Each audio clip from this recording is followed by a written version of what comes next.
alegria, né? A gente realizando essas duas bênçãos, esses dois casamentos aqui na nossa igreja e receber vocês, de fato, para nós aqui na nossa igreja, a gente se alegra muito e a gente fica muito contente em receber cada um. Hoje é dia de muita alegria, não só por causa desses dois casamentos maravilhosos que já aconteceram, mas também motivo de muita alegria, porque hoje é dia do Senhor, né? É um dia que nós reservamos para poder cultuar o nosso Deus e engrandecer o seu santo nome. Então, saiba que hoje você está aqui, não simplesmente porque os casais convidaram vocês, mas você está aqui porque Deus trouxe você. Porque Deus permitiu que você estivesse hoje aqui unicamente porque Ele te ama. E é justamente sobre esse assunto, como vocês já estão vendo aí no slide do lado, do qual nós queremos falar essa noite.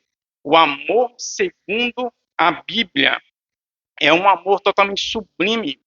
Então, esse assunto é de tão pertinência para a nossa vida que às vezes nós nos enganamos pensando que realmente a gente está vivendo um amor real na nossa vida, que a gente tem compartilhado dessa experiência do amor, mas às vezes a gente se engana, porque a palavra de Deus nos instrui a viver um amor segundo a sua palavra e não segundo o mundo ensina. Então hoje vamos falar desse tão grande e sublime amor e absorver um pouco mais de entendimento acerca da palavra de Deus, acerca desse assunto e saber e poder verificar se realmente nós estamos amando conforme a palavra de Deus nos instrui e também amando conforme Deus nos ama. Você verá que o amor bíblico, o amor que Deus nos convida a praticar, ele é totalmente diferente do que o mundo tem ensinado. E tenha certeza que você sairá daqui essa noite edificado na sua vida e totalmente habilitado para praticar esse tão grande e sublime amor. É certo que na Bíblia nós encontramos algumas palavras que têm um significado, na verdade, um significado no grego que também simboliza amor. Por exemplo, pragma. A palavra pragma, que é encontrado na Bíblia, é traduzido como amor prático. Ele é referido ao tipo de amor baseado no dever, no compromisso e na praticidade. É um amor que a gente encontra, por exemplo, em casais de longos anos e de longas datas. Também nós encontramos o amor ludus, que é um amor lúdico. É um amor que está se iniciando aí, por exemplo, entre duas pessoas, que conquista ludicamente, com brincadeiras, risadas, e ele é traduzido e interpretado com amor inicial em um relacionamento, perdão, porém frágil, mas que pode ser aí desenvolvido e também evoluir.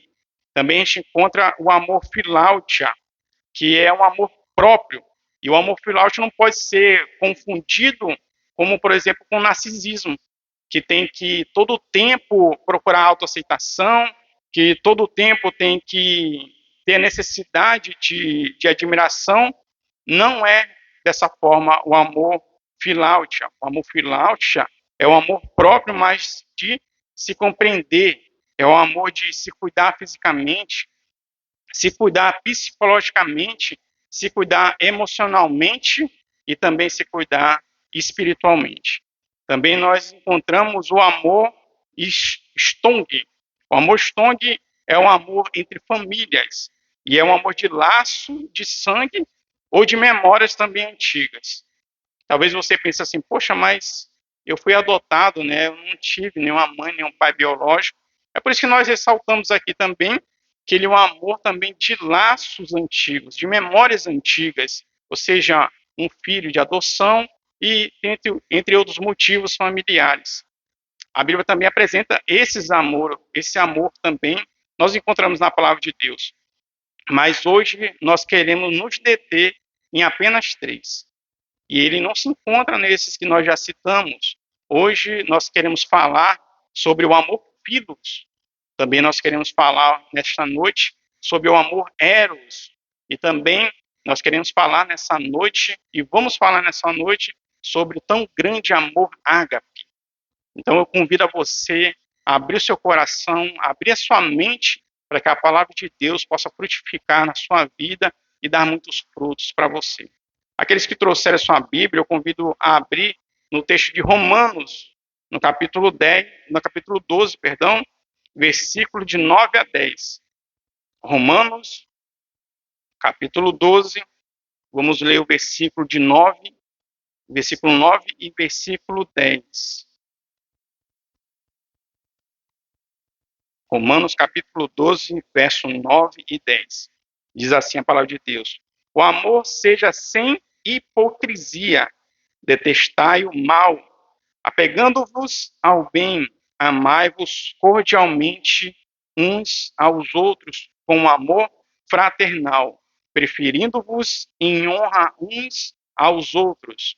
O primeiro ponto e o primeiro amor que vamos trazer essa noite é o amor filos, né? O amor filos é um amor que, como a gente acabou de ver aqui na palavra de Deus, é um amor totalmente bíblico, que consiste aqui na palavra do nosso Deus, mas o mundo não ensina dessa forma.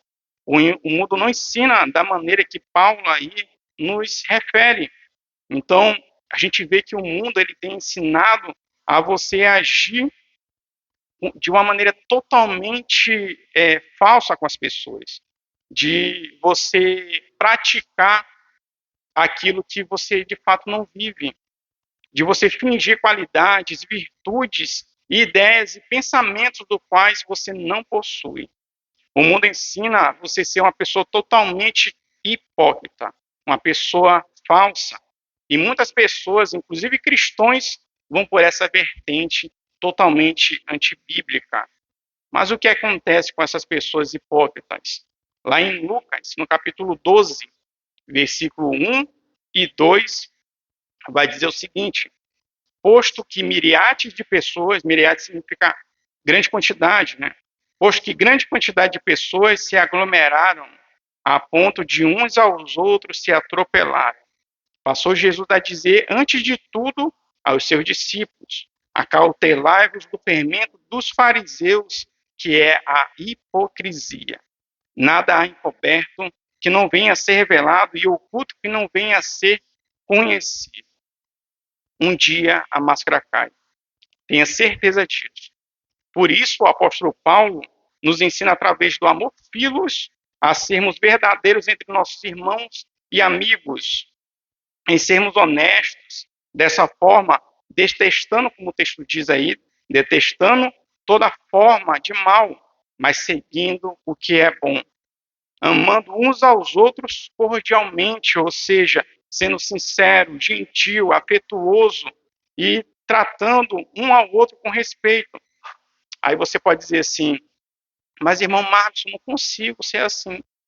Eu não consigo tratar muitas pessoas, às vezes, com respeito. Eu não consigo tratar, às vezes, muitas pessoas com amor. Ser, às vezes, até mesmo eu acabo sendo falso com as pessoas. Eu não consigo amar assim. Mas sabe por quê? Porque o amor de Deus não está em você. E você tem amado mais o mundo do que a Deus. Lá em 1 João, no capítulo 2, versículo 15, vai dizer o seguinte: não ameis o mundo, nem as coisas que há no mundo. Se alguém amar o mundo, o amor do Pai não está nele. Se você ama mais o mundo, mais as coisas desse sistema pecaminoso que está aí fora, o amor do Pai não está em você. Porque você acaba se enchendo de tanta coisa pecaminosa dessa vida e se esvaziando do amor do próprio Deus. Então, a gente vê que, infelizmente, muitas pessoas vão por essa vertente e acabam deixando de desfrutar desse tão grande e sublime amor, que é o amor filos, e acaba deixando de ter essas virtudes. Esteja sempre em Cristo. Quanto mais você se encher de Cristo, mais tiver conhecimento a respeito da palavra de Deus, vida de oração, você pode ter certeza que o amor de Deus, o amor filos, estará em você. E você conseguirá expressar e transbordar esse amor para com seus irmãos na fé e para com seus amigos. Nosso segundo ponto, nós queremos trazer aí o amor eros. Eu convido você a abrir sua Bíblia em Hebreus, capítulo 13, no versículo 4. Hebreus capítulo 13, versículo 4.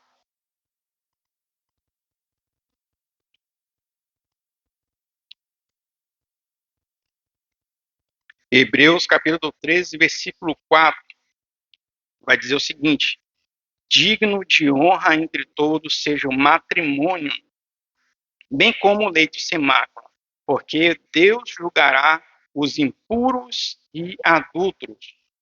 O amor eros é o amor entre o homem e a mulher. E é totalmente diferente do que o mundo ensina. O mundo ensina que é válido toda forma de amor. E não é dessa forma. A gente vê que na palavra de Deus, Deus mostra o amor eros, o amor entre o homem e a mulher, marido e esposa, se casando legalmente. A gente vê que o mundo ensina que não tem problema nenhum você só se juntar, tá tudo certo, todo mundo faz, mas não é dessa forma. O mundo ensina que é normal casamento entre homem e homem, ou entre mulher e mulher. E isso não é normal. Isso é pecado contra Deus. O amor eros é o amor bíblico, formado entre o homem e a mulher, casados juridicamente. Lá em Efésios, no capítulo 6, no versículo 31, Paulo ele vai nos relembrar aí o texto lá de Gênesis, nos dizendo: eis que deixará o homem a seu pai e a sua mãe, e se unirá à sua mulher. E se tornarão os dois uma só carne.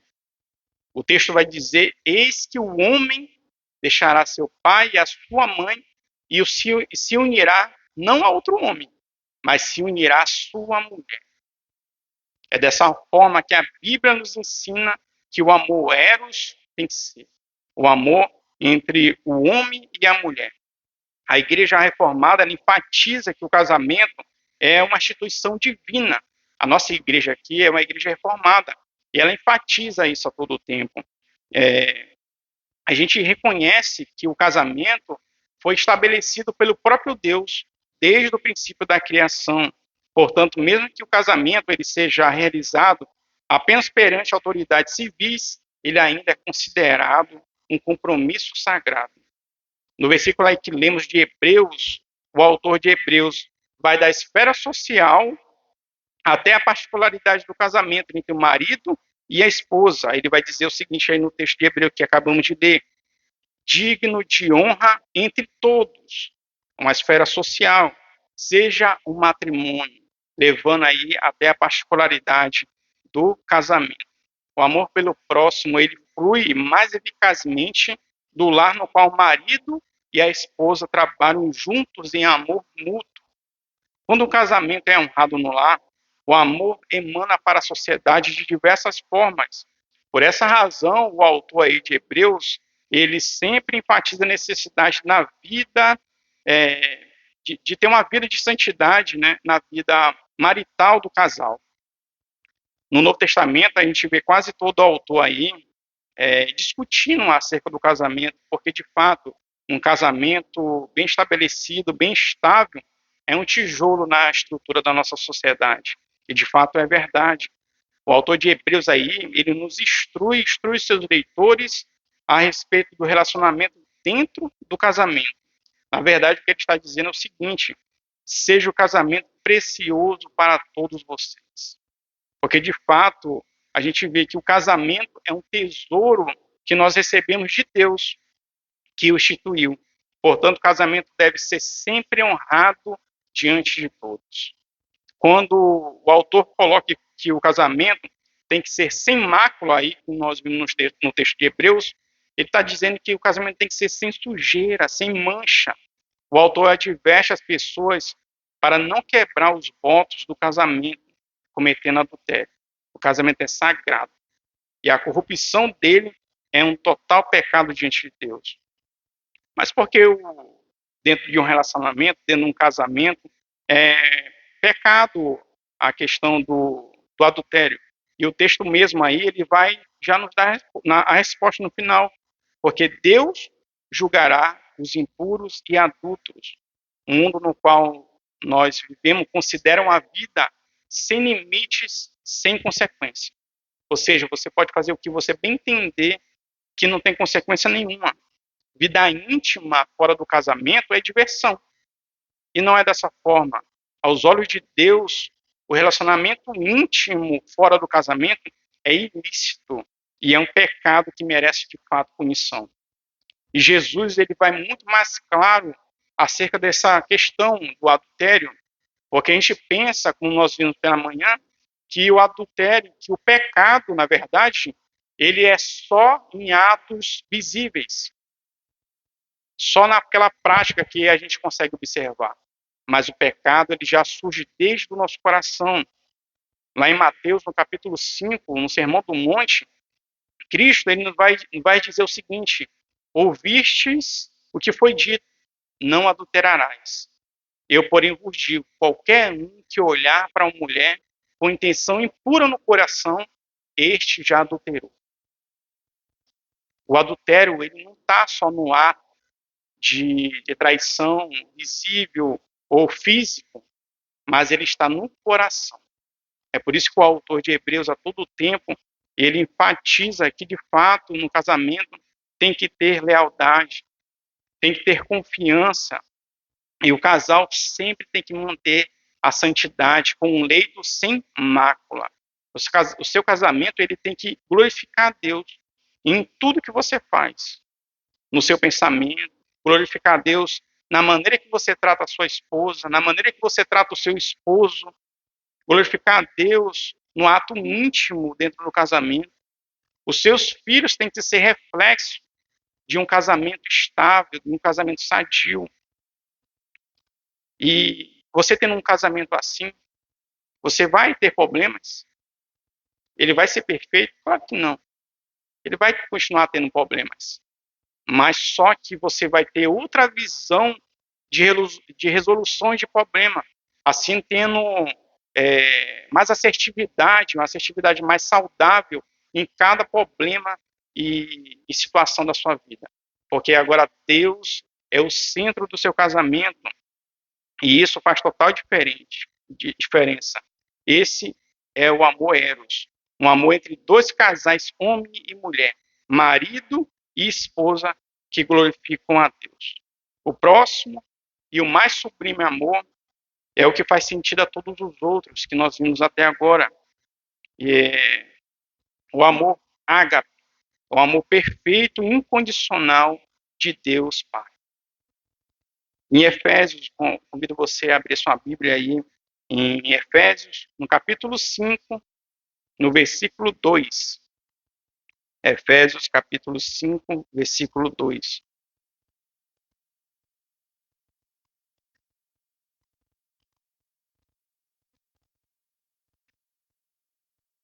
Vai dizer assim o texto: e andai em amor, como também Cristo nos amou e se entregou a si mesmo por nós, como oferta e sacrifício a Deus em aroma suave.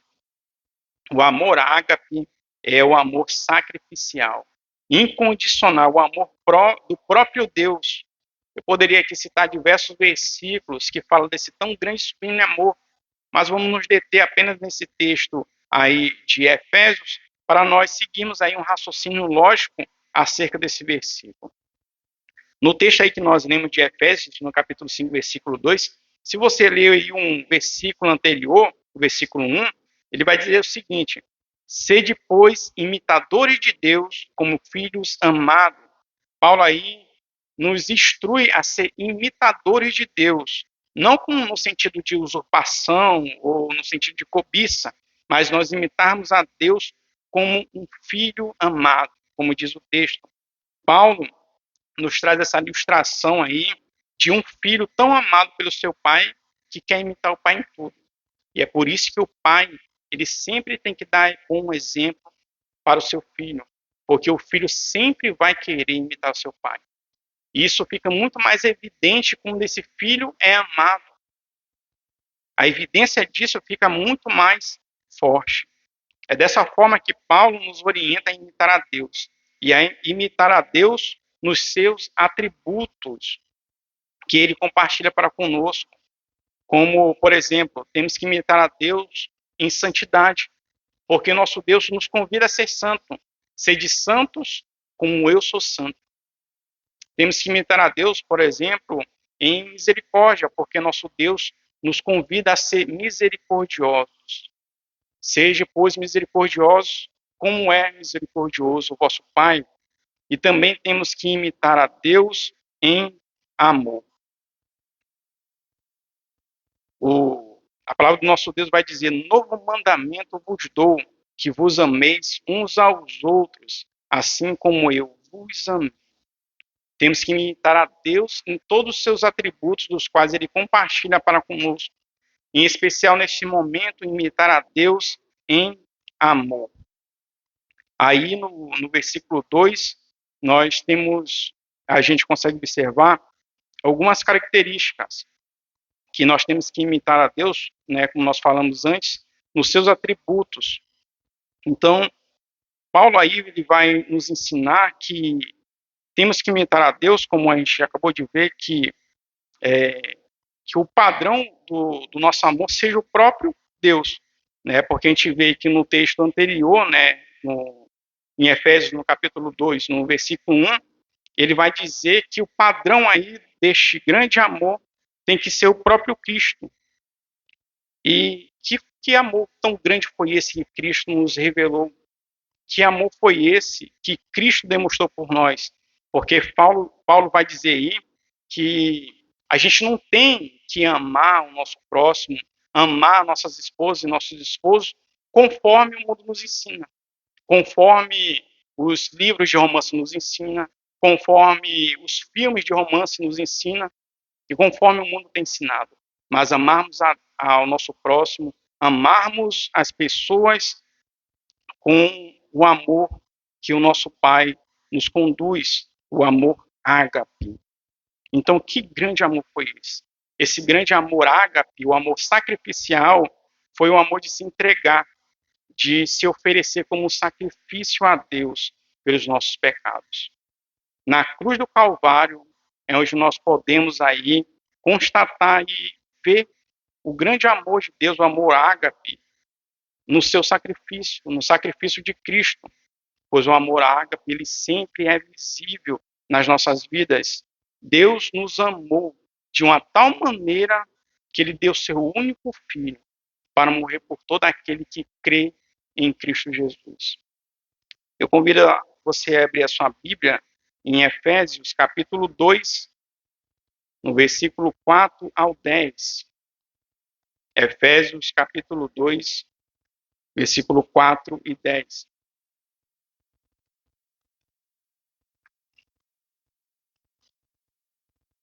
Aqueles que puderem, acompanhem comigo a leitura do texto de Efésios, capítulo 2, versículo 4 ao 10.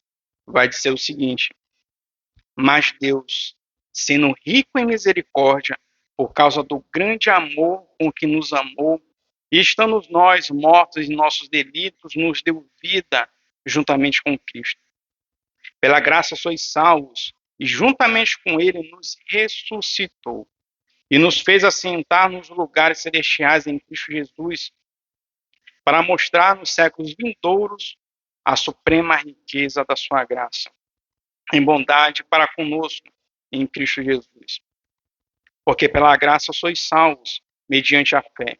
Isso não vem de vós, é dom de Deus, não de obras, para ninguém se glorie, pois somos feitura dele, criados em Cristo Jesus, para boas obras, as quais Deus de antemão preparou para que andássemos nelas.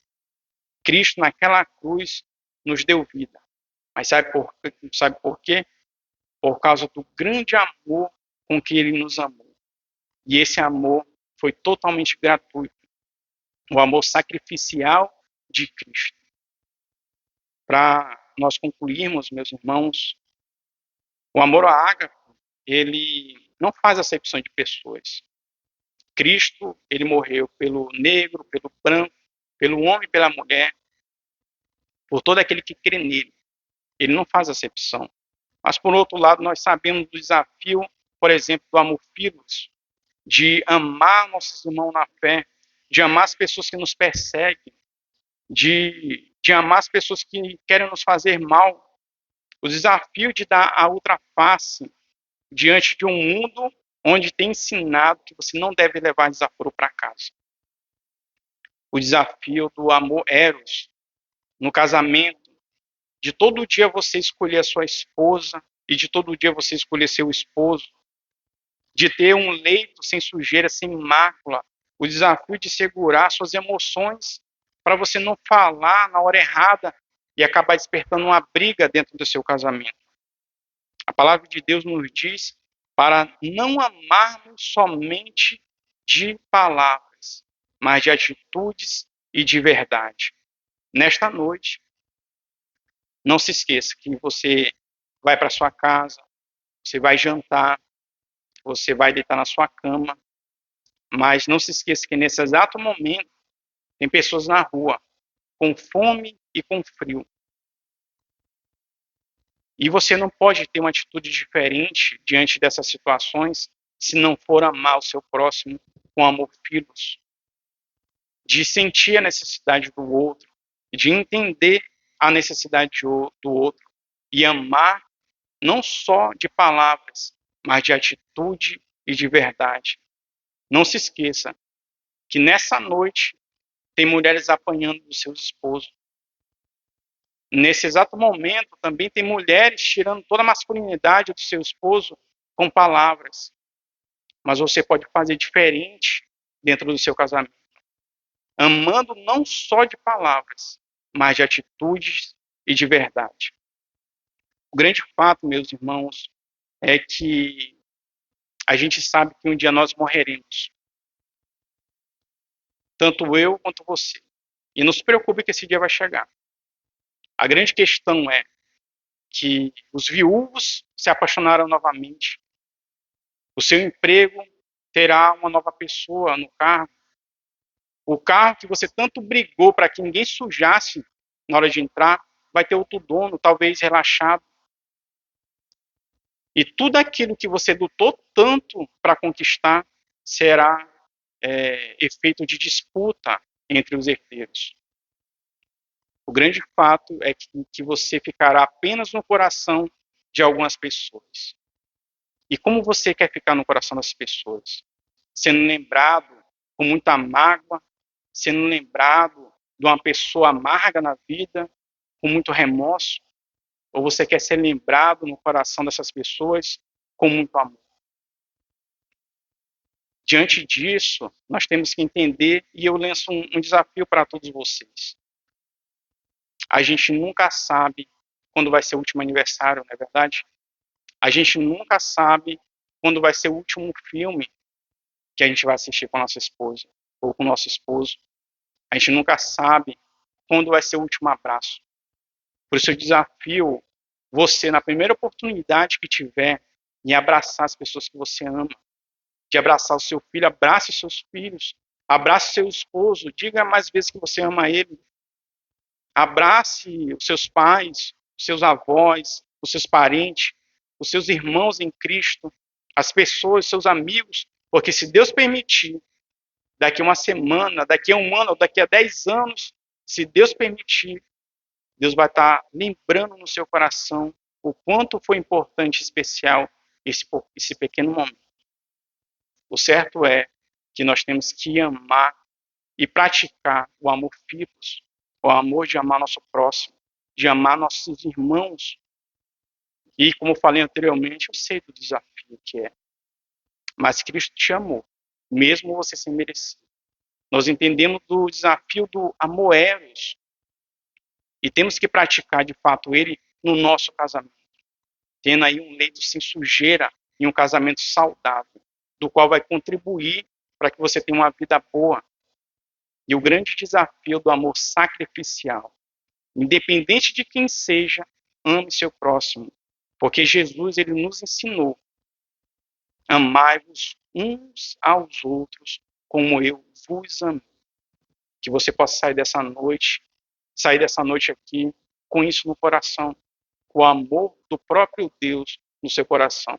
E sabendo que por mais que o mundo tenha ensinado diferente você praticar esse amor, mas ame, segundo o nosso Deus nos ensina e nos convida a praticar. Que Deus possa abençoar a todos vocês.